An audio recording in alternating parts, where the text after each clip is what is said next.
ती सांगणं आवश्यक आहे. याचं कारण असं, लोकांना एक कुतूहल असतं की हा ठीक आहे 48ला कवी झाला, कसा झाला? कारण कवी व्हायचं ठरवायचं नसतं.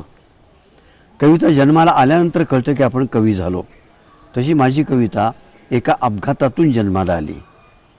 आपल्या माहितीसाठी सांगतोय, 15 ऑगस्ट 1947 भारत स्वतंत्र झाला आणि 1948 साली एक भयानक जाळपोळ झाली. त्याची कारण मी सांगत बसत नाही, पण रात्री 2 वाजता 30 जानेवारी 1948 रात्री 2 वाजता आमच्या गरिबीच्या घरामध्ये माणसं शिरली, आम्हाला मारहाण केली आणि आम्हाला बाहेर काढलं. रक्तबंबाळ अवस्थेत आम्ही रस्त्यावरती आलो आणि आमचं घर पेटवण्यात आलं. घर कसलं होतं ते? एक दगड मातीचं झाड, साधी इमारत होती ती 2 खोल्यांची. ते पेटलेलं घर आम्ही सगळे बघत होतो रस्त्यात उभा राहून. माझे वडील, आई, मोठा भाऊ आणि धाकटी बहीण, 4 माणसं आम्ही आणि मी 5वा. ते बघत असताना इतरांना काय वाटत असतं ते मी सांगत बसत नाही. मी त्या जळत्या घराकडे बघत असतो आणि ते बघता बघता आत काहीतरी कालवा व्हायला लागली आणि म्हटलं की अरे रे, माणुसकी मेली रे, माणुसकी मेली. पुन्हा वाटलं माणुसकी मरून कशी चालेल? नाही, जग चालायचं कसं?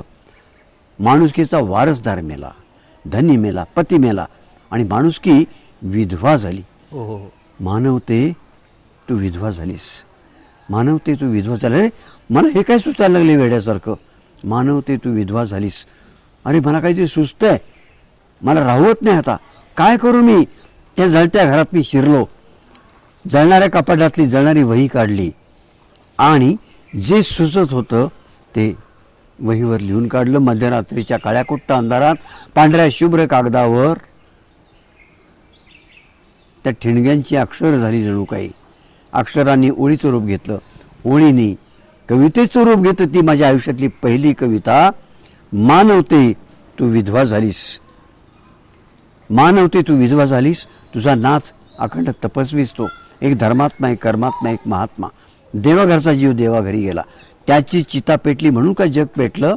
तो गेला आपल्या वाट्याने स्वर्गात, पण जग राहिलं होतं तिथंच. मात्र तेव्हापासून हे मानवते तुझ्या संयमी पोशिंद्यांचा तोल सुटला, नादान बनले ते. व्यवहारी जगातील लुटालुटीच्या खडबडीत हाताने तुझा मळवट पुसला. पाशवी अत्याचाराच्या पोकळ उंबरठ्यावर तुझा चुडा पिचला. आर्थिक सुखाचं विष मिळवण्यासाठी मानवते तुझ्याच पोटी जन्म घेतलेल्या तुझ्याच लेकरा बाळाने माझ्या लेखत तुझ्यावर बलात्कार केला. मस्तीनं मुसमुसलेल्या मानव मर्कटांनी उन्मत्तपणाची खोलीत नाचवली. अराजकतेच्या अग्निकुंडात नीतीचा बळी दिला आणि विश्वाचं स्मशान केलं. त्या स्मशानात करणाऱ्यांच्या कृतकर्माची थडगी उठतील. पण मानवते तू विधवा झालीस त्याचं काय? तू विधवा झालीस त्याचं काय? तू विधवा झालीस त्याचं काय?